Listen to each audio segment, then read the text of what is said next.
बिस्मिल्लाहिर्रहमानिर्रहीम अस्सलाम वालेकुम वरहमतुल्लाहि वबरकातुहू। डियर स्टूडेंट्स, हम लोगों ने बीएससी की मैथमेटिक्स को शुरू किया हुआ है।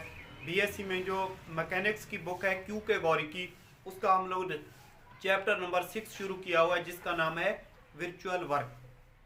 आज के इस लेक्चर में हम लोगों ने इस चैप्टर के एक मोस्ट इंपॉर्टेंट थ्योरम को सॉल्व करना है, जो कि थ्योरम नंबर 4 है। और इसकी स्टेटमेंट कुछ इस तरीके से है कि principle of virtual work find out करें for set of particles of rigid body. इससे पहले मैंने 3 लेक्चर हो गए हैं, उसमें मैंने डिफरेंट लेक्चर्स में मैंने आप लोगों को इस तरह के थ्योरम सॉल्व करवाए थे। ठीक है, तो ये थ्योरम जो आज हम लोगों ने करना है, ये भी बिल्कुल उन्हीं थ्योरम की तरह है जो कि हम लोगों ने पहले थ्योरम सॉल्व किए थे डिफरेंट लेक्चर्स के अंदर। तो सबसे पहले आप लोगों ने इस थ्योरम की स्टेटमेंट को समझना है, और जिस तरह हम लोगों ने इससे प्रीवियस लेक्चर में थ्योरम को सॉल्व किया, उसी तरीके से हम लोगों ने इसको सॉल्व करना है। उसमें और इसमें फ़र्क ये है कि उसमें हम लोगों ने सिंगल पार्टिकल के लिए कैलकुलेशन की थी, इसमें हम लोगों ने मतलब ज़्यादा पार्टिकल होंगे, सेट ऑफ पार्टिकल, ज़्यादा पार्टिकल्स होंगे, तो उस पर अप्लाइड फोर्सेस भी होंगी, कांस्टेंट फोर्सेस भी होंगी। ठीक है, तो उस तरीके से सॉल्व करेंगे। ठीक है, पहले हम लोगों ने सिंगल पार्टिकल के लिए कैलकुलेशन की, इसमें हम लोगों ने सेट ऑफ पार्टिकल्स के लिए करने, मतलब जब ज़्यादा पार्टिकल्स हों और उस पर अप्लाइड फोर्स भी अप्लाई हो रही हूँ और कांस्टेंट फोर्स भी उस पर हूँ, तो हम लोगों ने ये प्रूव करना है कि virtual work at applied forces and applied torque, उसका रिजल्ट किसके बराबर होता है? 0 के बराबर होता है। ये हम लोगों ने प्रूव करना है। तो प्यारे बच्चों, इस चैप्टर के जो मोस्ट इंपॉर्टेंट थ्योरम्स हैं, ये टोटल 4 हैं। ठीक है, और चारों का मेथड बिल्कुल ही सेम है। अगर आप लोगों ने इससे पहले मेरे लेक्चर्स नहीं देखे 3, तो वो लाजमी देख लीजिए, क्योंकि ये वाला जो लेक्चर मैं आज समझाने वाला हूँ, ये बिल्कुल प्रीवियस लेक्चर्स की तरह है। ठीक है, तो सबसे पहले आप लोग इसकी स्टेटमेंट को समझें, उसके बाद मैं छोटी सी एक डायग्राम बना के इसके मैं सोल्यूशन करवा देता हूँ। इसमें कहता है कि ए सेट ऑफ पार्टिकल्स, हमारे पास सेट ऑफ पार्टिकल्स का मतलब एक से ज्यादा पार्टिकल है, सब्जेक्ट टू वर्कलेस कांस्टेंट्स, उसका जो हमारे पास वर्कलेस है कांस्टेंट्स है, उसका मतलब ये हुआ कि हमारे पास जो वर्चुअल वर्क है वो काम नहीं कर रहा, मतलब उसका रिजल्टेंट किसके बराबर है? 0 के बराबर है। एज एन इक्विलिब्रियम, जब हमारे पास कोई पार्टिकल इक्विलिब्रियम में हो, इफ एंड ओनली इफ की जब बात आ जाती है, तो हम लोग उसका कन्वर्स भी प्रूव करते हैं। ठीक है, only if zero virtual work is done by applied force and applied torque is an arbitrary infinitesimal displacement consistent with constants। इसमें ये कहता है कि हमारे पास सेट ऑफ पार्टिकल्स हैं। ठीक है, उस पर हमारे पास अप्लाइड फोर्सेस भी अप्लाई हो रही हैं, इसके अलावा कांस्टेंट फोर्सेस भी हैं। तो अगर हमारे पास कोई पार्टिकल्स ये इक्विलिब्रियम में हो, तो हम लोगों ने ये प्रूव करना है कि हमारे पास applied forces and applied torque का जो रिजल्ट है, वर्चुअल वर्क है, वो किसके बराबर होता है? 0 के बराबर होता है। ये प्रूफ करना है जब हमारे पास क्या हो? इनफिनिटेसिमल डिस्प्लेसमेंट हो। ठीक है, उन कांस्टेंट फोर्सेस पे। इनफिनिटेसिमल डिस्प्लेसमेंट क्या होता है? ये छोटे से डिस्प्लेसमेंट होते हैं या मुक्त से डिस्प्लेसमेंट होते हैं अप्लाइड फोर्स और कांस्टेंट फोर्सेस के दरमियान। ठीक है, तो ये देखिए, ये हमारे पास ये क्या है? सेट ऑफ पार्टिकल्स हैं। ये हम लोगों ने कोई सेट ऑफ पार्टिकल्स बना लिए, चलें 4 बना लेते हैं। ठीक है, तो इन पे अप्लाइड फोर्स अप्लाई हो रही है। तो अप्लाइड फोर्स ऐसी फोर्सेस होती हैं जो किसी भी पार्टिकल पे अप्लाई हो रही होती हैं। तो यहाँ पे ये हमारे पास जो अप्लाइड फोर्स अप्लाई हो रही है, इसको मैं R1A का नाम दे देता हूँ। ठीक है, ये हमारे पास R1A, ये क्या है हमारे पास R2A, ये हमारे पास क्या है? कोई R3A अप्लाइड फोर्स है, और ये हमारे पास क्या है? कोई R4A अप्लाइड फोर्स है। ठीक है, इन तमाम फोर्सेस का जो रिजल्टेंट है, उसको मैं यहाँ पे किसका नाम दे रहा हूँ? R ऑफ IA का नाम दे रहा हूँ। और I की जो वैल्यू है ये वेरी होती जाएगी, चेंज होती जाएगी, 1 2 3 इसी तरह n तक चली जाएगी। ठीक है, क्योंकि यहाँ पे मैंने 4 किस्म की अप्लाइड फोर्स लगाई हैं, इससे ज्यादा भी फोर्सेस हो सकती हैं, क्योंकि यहाँ पे कहते हैं सेट ऑफ पार्टिकल्स। तो सेट ऑफ पार्टिकल्स के लिए यहाँ पे पार्टिकल्स जो होंगे वो एक से ज्यादा होंगे। ठीक है, तो ये मैंने RI का नाम दे दिया। अब देखिए, ये R1A थी, तो यहाँ पे हमारे पास जो कांस्टेंट फोर्स है वो पार्टिकल के ऊपर मौजूद होगी, तो उसको मैं यहाँ पे नाम दे देता हूँ। ये हमारे पास RC1 कोई होगी। ठीक है, ये हमारे पास यहाँ पे RC2 होगी, यहाँ पे हमारे पास RC3 होगी, और यहाँ पे हमारे पास RC4 की कांस्टेंट फोर्स होगी। ठीक है, और तमाम जो कांस्टेंट फोर्स है उनका जो रिजल्टेंट है, मैं उसको नाम मेंशन कर रहा हूँ यहाँ पे, वो क्या होगा? RIC होगा, RIC होगा। ठीक है, तो यहाँ पे मैं लेट कर लेता हूँ इसके प्रूफ के लिए। ये मैं लेट कर लेता हूं कि ये हमारे पास, या इसकी स्टेटमेंट इस तरीके से भी आ सकती है पेपर में, या इस तरीके से भी आ सकती है कि explain principal of virtual work, for set of particles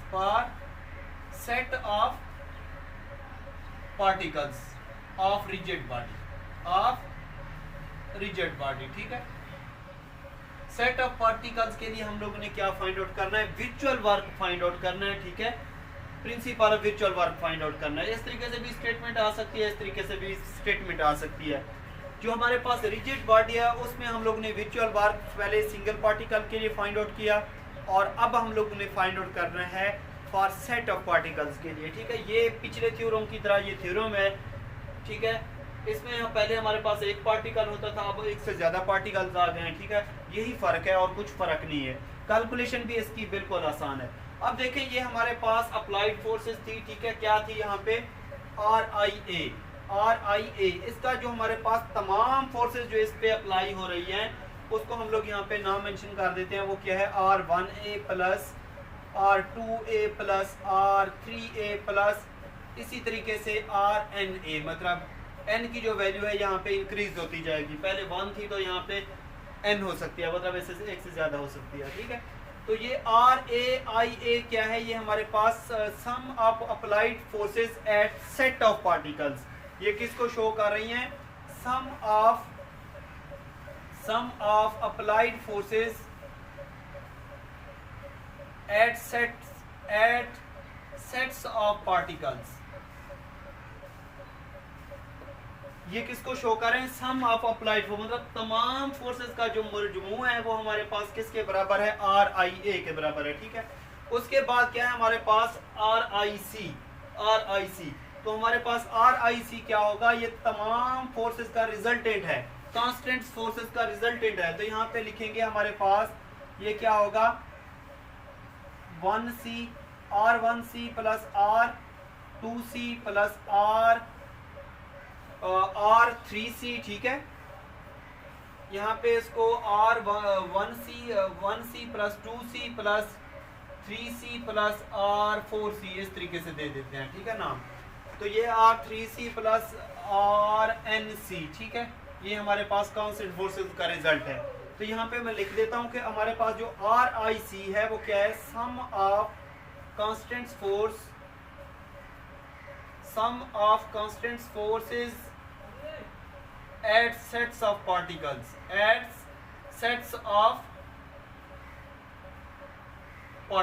ठीक है। ये इसके बराबर है। तो इसको मैंने यहाँ पे क्या किया, ये हमारे पास आ गया। अब देखें, जो हमारे पास जो इसका रिजल्टेंट है अप्लाइड फोर्सेस, और दूसरी क्या है हमारे पास, कांस्टेंट फोर्सेस। इन दोनों का जो रिजल्टेंट होगा हमारे पास उसको हम लोग R से शो करते हैं, ठीक है। वो हमारे पास क्या होगा, अप्लाइड फोर्सेस, ठीक है, प्लस कांस्टेंट फोर्सेस, इसके बराबर होगा। इसको हम लोग किसी को या नंबर 1 का नाम दे देते हैं, ठीक है। अब हम लोगों ने क्या करना है, क्योंकि हम लोगों ने प्रूव करना है अप्लाइड टॉर्क का रिजल्ट भी किसके बराबर, वर्चुअल वर्क किसके बराबर प्रूव करना है, 0 के बराबर प्रूव करना है। तो विच अप्लाइड टॉर्क के लिए क्या लेंगे हम लोग, इसके मोमेंट्स ले लेंगे, ठीक है। तो इसी को देखते हुए हमारे पास जो G होगा, G ऑफ A क्या होगा, सम ऑफ अप्लाइड टॉर्क। यहाँ पे मैं लेट कर लेता हूं कि G ऑफ A क्या है, sum of applied torque for set of particles, ठीक है। और G ऑफ C क्या होगा हमारे पास, G ऑफ C ये IA का नाम दे दें और IC का नाम दे दें, ठीक है। ये क्या होगा, sum of applied constant torque. C से क्या होता है, constants, sum of constant torque for set of particles, ठीक है। ये इसके बराबर शो कर है। तो इसका जो हमारे पास इन दोनों का जो रिजल्टेंट होगा अप्लाइड फोर्सेस का मोमेंट के लिए और कांस्टेंट फोर्स का मोमेंट के लिए वो हमारे पास जी के बराबर होगा। इसको हम लोग नाम देते हैं जी I A plus G I सी, इसको ये इक्वेशन नंबर 2 का नाम मेंशन कर देते हैं, ठीक है। अब हम लोगों ने प्रूव क्या करना है कि विचुअल work at applied force and applied torque किसके बराबर होना चाहिए, 0 के बराबर होना चाहिए, ठीक है। तो अगर उसने कहा है कि हमारे पास जो पार्टिकल सेट ऑफ पार्टिकल्स हैं वो किस कंडीशन में है, इक्विलिब्रियम की कंडीशन में है, ठीक है। तो आप लोगों ने लिखना है सिंस पार्टिकल्स बी इन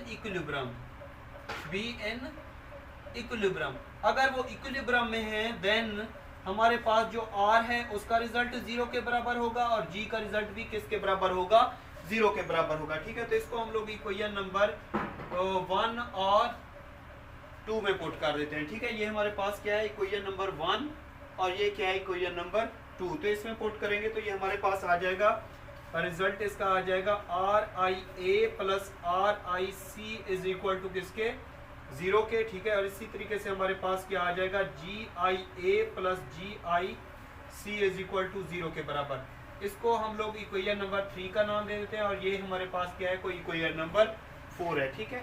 तो इसमें ये हमारे पास अप्लाइड फोर्स है, ये क्या थी, कांस्टेंट फोर्स। इनका कुछ डिस्प्लेसमेंट होगा क्योंकि वर्क का जो हमारे पास फार्मूला होता है, वर्क इज इक्वल टू होता है the dot product of force and displacement, the dot product of force and displacement is said to be a work, ठीक है। यहाँ पे वो बात कर रहा है वर्चुअल वर्क की। तो वर्चुअल वर्क के लिए जो हम लोगों ने फोर्सेस, तो हमें पता है ये हमारे पास अप्लाइड फोर्स है, ये कांस्टेंट फोर्स है, ये हमारे पास अप्लाइड टार्क है, ये क्या है, कांस्टेंट टार्क है, ठीक है। तो हम लोगों ने क्या करना है, हमें ये फोर्सेस तो हमारे पास गिवन है, हम लोगों ने जस्ट लेना है डिस्प्लेसमेंट। तो डिस्प्लेसमेंट हम लोगों ने अप्लाइड फोर्स और अप्लाइड टार्क के लिए ले लेना है डेल्टा आर, और अप्लाइड मोमेंट और कांस्टेंट मोमेंट के लिए हम लोगों ने क्या ले लेना है, डेल्टा थीटा ले लेना है, ठीक है। तो उसके करते हैं कैलकुलेशन, ठीक है। ये वाला थ्योरम याद रहे आप लोगों को, जिस तरह हम लोगों ने किया था इससे पहले वाला लेक्चर, सेम उसी मेथड से मैं इसको सॉल्व कर रहा हूँ। इसमें मैं कर रहा हूँ इसको सेट ऑफ पार्टिकल्स के लिए, उसमें हम लोगों ने इसको सॉल्व किया था फॉर सिंगल पार्टिकल, ठीक है। तो आप लोग हम लोगों ने प्रूव कर क्या करना है, ये वो लिख देता हूँ मैं यहाँ पे, we have to show that हम लोग ने ये साबित करना है कि वर्चुअल वर्क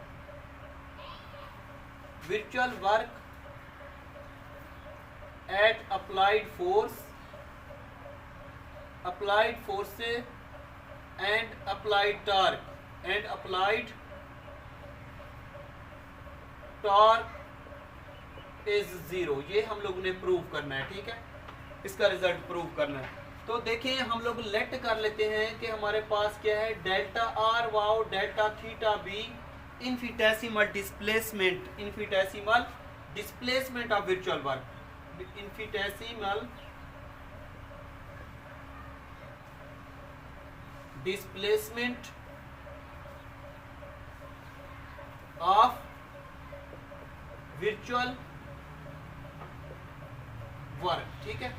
अब हम लोग ने डेल्टा आर क्या लिया, अप्लाइड फोर्स और कांस्टेंट फोर्स है उनके दरमियान जो डिस्प्लेसमेंट है उसको हम लोग ने डेल्टा आर लिया, और जो हमारे पास अप्लाइड मोमेंट और कांस्टेंट मोमेंट है उसका जो हम लोगों ने डिस्प्लेसमेंट लिया वो डेल्टा थीटा लिया, ठीक है। ये हम लोग इसको अप्लाइड टार्क कहेंगे, इसको हम लोग कांस्टेंट टार्क भी कह सकते हैं, ठीक है। तो ये देखें हम लोग क्या करेंगे, डेल्टा आर मल्टीप्लाई करेंगे both side, with equation 1, dot product लेंगे उसका, ठीक है। यहाँ पे मल्टीप्लाई का मतलब यहाँ पे मैं डॉट प्रोडक्ट लूंगा। आप लोग ये भी लिख सकते हैं taking dot product delta R with equation 1 both side, ठीक है। बल्कि ये विद इक्वेशन 3 और 4, ठीक है, सॉरी 3, ये 3। तो ये हमारे पास क्या है, R I A plus R I C, इसका डॉट प्रोडक्ट लेंगे डेल्टा आर के साथ और 0 मल्टीप्लाइड बाय डेल्टा आर। अब क्या करेंगे, डेल्टा थीटा मल्टीप्लाई करेंगे बोथ साइड विद इक्वेशन 4, इसका इसके साथ डेल्टा थीटा का इसके साथ मैं डॉट प्रोडक्ट ले रहा हूँ। तो ये हमारे पास हो जाएगा G I A plus G I C multiplied by delta theta, is equal to 0 multiplied by delta theta, ठीक है, इसके बराबर हो जाएगा। इसको इसके साथ मल्टीप्लाई करेंगे, रिजल्ट 0 के बराबर हो जाएगा, क्योंकि 0 एक ऐसा नंबर है किसी नंबर के साथ भी मल्टीप्लाई करें उसको 0 कर देता है। तो ये वाला डेल्टा आर जब इसके साथ में मल्टीप्लाई करेंगे तो ये आ जाएगा R I A dot delta R plus R I C dot delta R is equal to किसके 0 के बराबर हो जाएगा, ठीक है। इसको मैं किसी इक्वेशन 5 का नाम दे देता हूँ। इसको जब इसके साथ मल्टीप्लाई करेंगे तो ये आ जाएगा G I A dot delta theta plus G I C dot delta theta और इक्वल टू 0। ये हमारे पास कोई इक्वेशन नंबर 6 हो जाएगी। अब हम लोग जाते हैं स्टेटमेंट की तरफ। स्टेटमेंट में हमारे पास गिवन है कि वो वर्कलेस क्या है, कांस्टेंट्स है। वर्कलेस क्या है, कांस्टेंट्स। कांस्टेंट्स का मतलब ये होता है कि हमारे पास जो वर्चुअल वर्क है वो काम नहीं कर रहा, मतलब वर्चुअल वर्क का जो रिजल्ट है वो किसके बराबर है, 0 के बराबर है। तो यहाँ पे मैं लिख देता हूँ कि since workless is constants, workless is constants, तो इसका मतलब ये होता है कि जो हमारे पास ये वाला कांस्टेंट्स का ये वाला वर्चुअल वर्क और ये वाला वर्चुअल वर्क, इसका रिजल्ट किसके बराबर होगा, 0 के बराबर। तो यहाँ पे मैं लिख देता हूँ कि R I C dot delta R ये किसके बराबर हो जाएगा, ये भी 0 के बराबर, एंड ये वाला हमारे पास जी I C dot delta theta ये भी किसके बराबर हो जाएगा, 0। इसको मैं पुट कर देता हूँ 5 and 6 में, इसमें और इसमें मैं पुट करूंगा तो हमारे पास क्या हो जाएगा, ये वाला रिजल्ट आ जाएगा। इसमें ये प्लस 0 इसको इसके साथ करेंगे, इसका रिजल्ट किसके बराबर आया, 0 के बराबर। तो are I A dot delta are, are I A dot delta are किसके बराबर, 0 के, और इसमें इसकी जगह पे मैं 0 पुट करूंगा तो हमारे पास आ जाएगा G I A dot delta theta भी किसके बराबर, 0 के बराबर। ये हमारे पास है अप्लाइड फोर्स और ये हमारे पास रिजल्ट है virtual work of applied torque. ये हमारे पास रिजल्ट है virtual work at applied torque applied force, और ये हमारे पास रिजल्ट है virtual work at applied torque. इसका रिजल्ट किसके बराबर है, 0 के बराबर है। याद रहे कि वर्चुअल वर्क का फार्मूला होता है F dot D, F dot D, जबकि वर्चुअल वर्क के लिए हम लोग क्या लेते हैं, वर्चुअल वर्क के लिए चाहे आप लोग इसको W से शो कर दो, लेकिन जो हमारे पास यहाँ पे फोर्स है अप्लाइड फोर्स वो कौन सी है, आर आई ए, ठीक है, और डेल्टा आर क्या है, यहाँ पे डी होता है, यहाँ पे मैंने डेल्टा आर लिया, मतलब ये एक छोटा सा डिस्प्लेसमेंट लिया, तो इसका रिजल्ट किसके बराबर है, 0 के बराबर है। तो ये virtual work at applied force और virtual work at applied torque इसका किसके बराबर, 0 है, इसके बराबर है। दिस शोज दैट, यहाँ पे मैं लिख देता हूँ, this shows that virtual work at applied force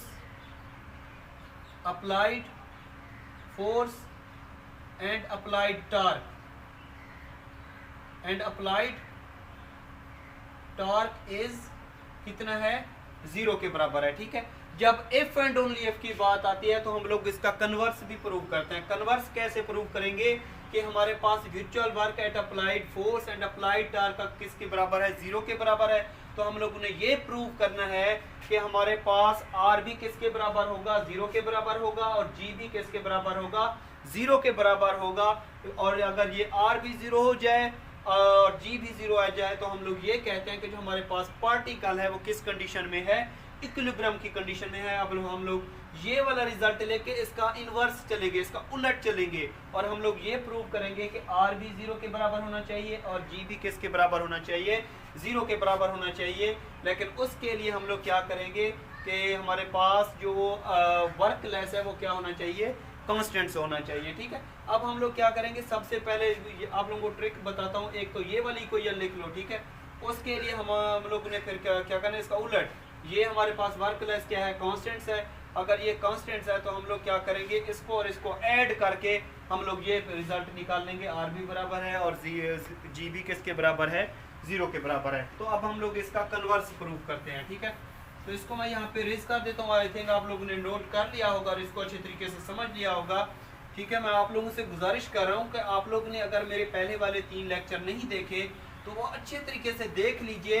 अगर वो आप लोगों को समझ आ गए तो ऐसे समझ लीजिए ये थ्योरम भी आप लोगों को समझ आ जाएगा, क्योंकि इस चैप्टर के जो पहले 4 थ्योरम हैं उनका सबका सेम मेथड है, ठीक है, एक ही बात है। पहले हम लोगों ने दो थ्योरम सिंगल पार्टिकल के लिए किए, दो थ्योरम हम लोगों ने सेट ऑफ पार्टिकल्स के लिए किए। बहरहाल यहाँ पे हम लोग लिखते हैं इसका कन्वर्सली, ठीक है। कन्वर्सली के लिए हमारे पास क्या गिवन है कि अप्लाइड फोर्स विचुअल work at applied force is equal to 0, विचुअल work at applied torque is equal to 0। तो यहाँ पे हम लोगों ने लिखना है गिवन दैट। अब ये हमारे पास गिवन है कि अप्लाइड फोर्स का रिजल्ट 0 के, विचुअल वर्क एट अप्लाइड फोर्स का रिजल्ट किसके बराबर, 0 के बराबर, और विचुअल work at applied torque is equal to किसके, 0 के बराबर। इसको मैं किसी इक्वेशन ए का नाम मेंशन कर देता हूँ, इसको इक्वेशन बी का नाम मेंशन कर दिया। अब हम लोगों ने प्रूव क्या करना है, मैं यहाँ पे लिख देता हूँ, we have to show that हम लोगों ने ये प्रूव करना है कि r इज इक्वल टू 0 के बराबर होना चाहिए और g भी इज इक्वल टू 0 के बराबर। अगर r भी इक्वल टू 0 हो गया और g भी इक्वल टू 0 हो गया तो हम लोग कहेंगे कि जो पार्टिकल है वो किस कंडीशन में है, इक्विलिब्रियम की कंडीशन में है। तो यहाँ पे हमारे पास क्या है, सिंस आप लोग लिख लें वर्कलेस इज कॉन्स्टेंट्स, ठीक है। तो वर्कलेस हमारे पास कॉन्स्टेंट्स है, तो इसका मतलब ये हुआ कि RIC dot delta R equal to 0 होगा और GIC डॉट डेल्टा थीटा भी इक्वल टू किसके होगा, 0 के इक्वल होगा। इसको मैं किसी इक्वेशन C का नाम मेंशन कर देता हूँ, इसको इक्वेशन D का नाम मेंशन कर देता हूँ।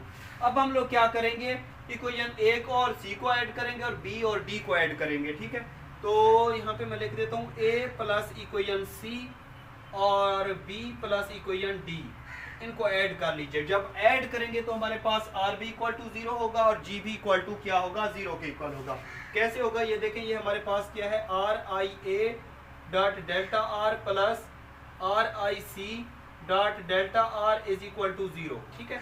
और इसी तरीके से ये हमारे पास क्या होगा, GIA dot delta theta plus GIC dot delta theta is equal to किसके, 0 के बराबर। इसमें से मैं कॉमन डेल्टा आर ले सकता हूँ, डेल्टा थीटा इसमें से कॉमन ले लेंगे, तो ये हमारे पास हो जाएगा RIA plus RIC dot delta R is equal to 0 और ये हमारे पास हो जाएगा GIA plus GIC dot delta theta is equal to किसके, 0 के इक्वल, ठीक है।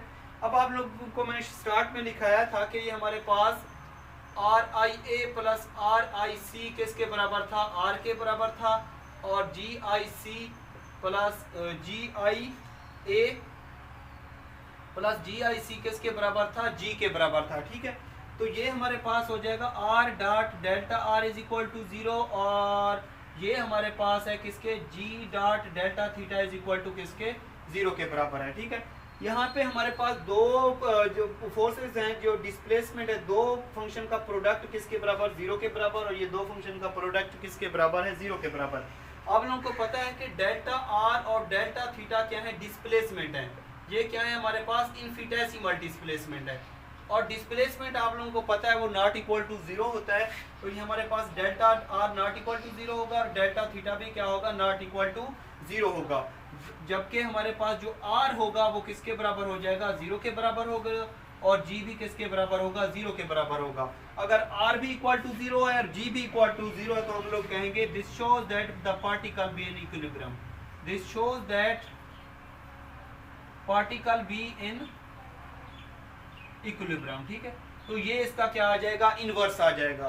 तो इस तरीके से हम लोगों ने इस थ्योरम को सॉल्व कर लिया। आई थिंक आप लोगों को ये समझ आ गया होगा। अगर मेरी वीडियो आप लोगों को अच्छी लगती है तो लाइक और कमेंट्स करना बिल्कुल ना भूलिए। मेरे चैनल का लिंक अपने तमाम students, teachers, best friends, class fellow सबको शेयर कीजिए ताकि वो इससे मुस्तफीद हों। अपना ख्याल रखिएगा, दुआओं में याद रखिएगा। अल्लाह हाफिज़।